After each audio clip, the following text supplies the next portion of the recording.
Chris Jericho. He has done it all in pro wrestling. He has a storied career well worthy of a Hall of Fame spot spanning over 3 decades, across numerous promotions with numerous titles and variations of different characters along the way. From his early days as Lionheart, traveling the world and kicking ass in ECW, until he broke big with Monday Night Jericho in WCW, to becoming the iconic Y2J in WWE and later La Champion in All Elite Wrestling, Jericho's ability to adapt and innovate over time has solidified his status as one of the greatest and most influential wrestlers in the industry. There could be an issue. Let's get into it.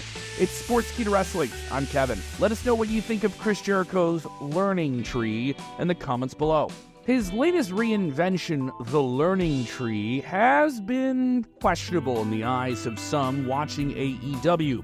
The concept of this gimmick is simple. Jericho positions himself as a veteran mentor, yes, who basically diminishes the accomplishments of younger superstars, claiming to guide and teach the next generation of wrestlers while at the same time trying to elevate himself in all of it. Sounds good, right? Well, since introducing the character a few months ago, Jericho hasn't really had the momentum he's had with previous successful characters he's created and ran with before. Before we talk about why it may not be working, we must get into the bottom of why and how it started. Jericho was teaming with the Best Bout Machine Kenny Omega in late 2023. They even defeated the Young Bucks at the Full Gear pay-per-view to earn a tag team title shot against Ricky Starks in Big Bill. However, before the title match could take off, it was revealed that Kenny Omega would be taking a significant period of time out of in-ring action to battle a serious case of diverticulitis. So the tag team of these two big personalities was no longer. Jericho was left alone and was trying to find direction. In the meantime, fans started booing Chris, even though he was sort of a fan favorite at that time, but serious allegations against Chris Jericho and outside of the ring behavior surfaced online. We'll clarify that no legal action has been taken against him, though that didn't stop the conversation from being negative. In early 2024, with that sentiment in the air, Chris Jericho found himself in a very weird place and wasn't giving the respect that he once did. And that's when he decided to run with it and work with the young upstart talent in Hook. He started teaming with the young, handsome suplexing devil, who was the FTW champion, and took him on in a mentor role during their alliance. However, he later blamed Hook for not listening to him and costing their trios match against Shane Taylor Promotions. Then he offered to guide Hook truly, sharing his knowledge and experience in the wrestling world. However, Hook wasn't interested in his mentorship and rebuffed his advances. The tension between them escalated, ultimately leading to a highly anticipated match, highly questionable, at AEW's Dynasty event. The stakes were high, and in a hard-fought battle, though, Jericho emerged victorious, using his wit and craft to defeat Hook and capturing the FTW Championship. The victory was a significant turning point in the storyline. Following the big pay-per-view win, Jericho took the FTW Championship and gave it a slightly new identity. On the April 24th episode of Dynamite, he renamed it the For the World Championship. Yeah, it was called The World before, if you remember old school ECW. This is when the learning tree gimmick really started. He began to disingenuously and arrogantly offer quote-unquote advice and guidance to other wrestlers, positioning himself as the ultimate mentor in AEW. This is far from a selfless act. Jericho's advice was esoteric and condescending, and ultimately self-serving, designed to elevate his own status rather than genuinely helping others, something he had done in previous factions in AEW. His actions and attitude officially turned him into a heel once more in the eyes of fans who were already booing him. However, he believed he was a face. Yes, offering valuable mentorship. I'm not the bad guy. You're bad for not listening.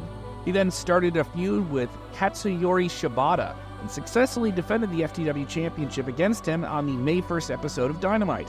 The victory didn't come without controversy, as Jericho had some unexpected assistance from Big Bill. Yeah, the same towering Big Bill who was supposed to defend his tag team titles with Ricky Starks months earlier against Jericho and his former partner Omega.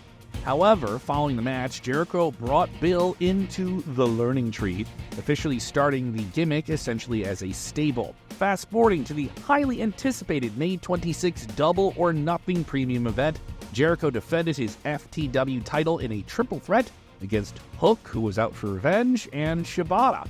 Once again, Jericho snuck away with a victory, but this time he had the help of another ally in Brian Keith, another breakout young superstar in AEW's ranks. With Keith's assistance, Jericho solidified his hold on the championship and welcomed Keith as the newest member of the Learning Tree, or the newest branch of the Learning Tree.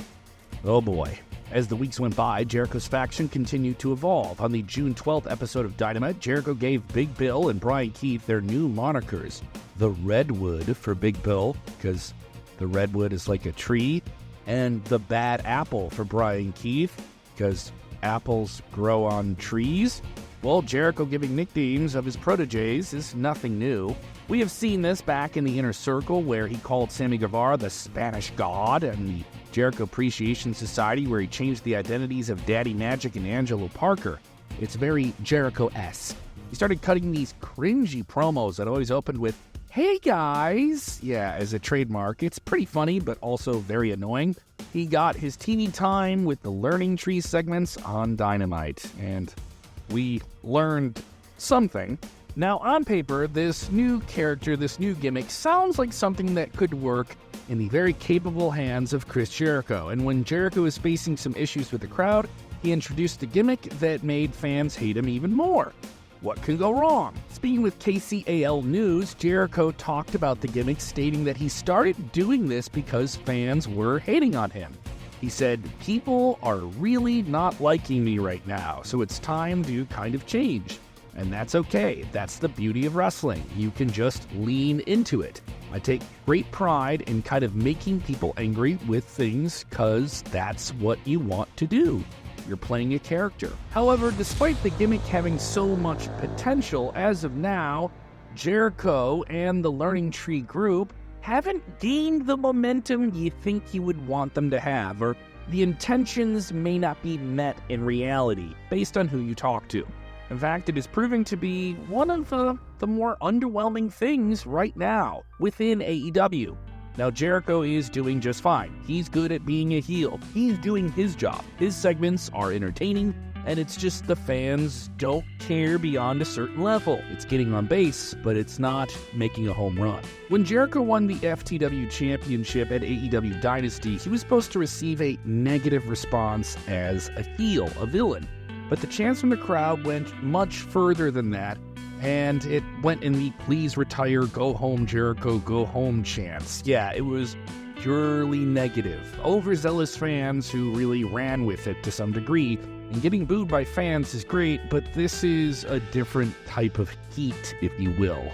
This same vocal minority is continuing to stay loud during these segments, but anyone could mix that up as, hey, you got heat, they're not quiet. And at the same time, there's some people that simply say everything with Jericho and AEW is becoming super repetitive and typically ends the same way. He loses one match, he wins another one, he loses one again. Yeah, it's the same fickle type of fans you have to deal with at any wrestling show who think their fantasy booking needs to play out in the ring. We're used to that as well. We're going to hear from you in the comments, I assume.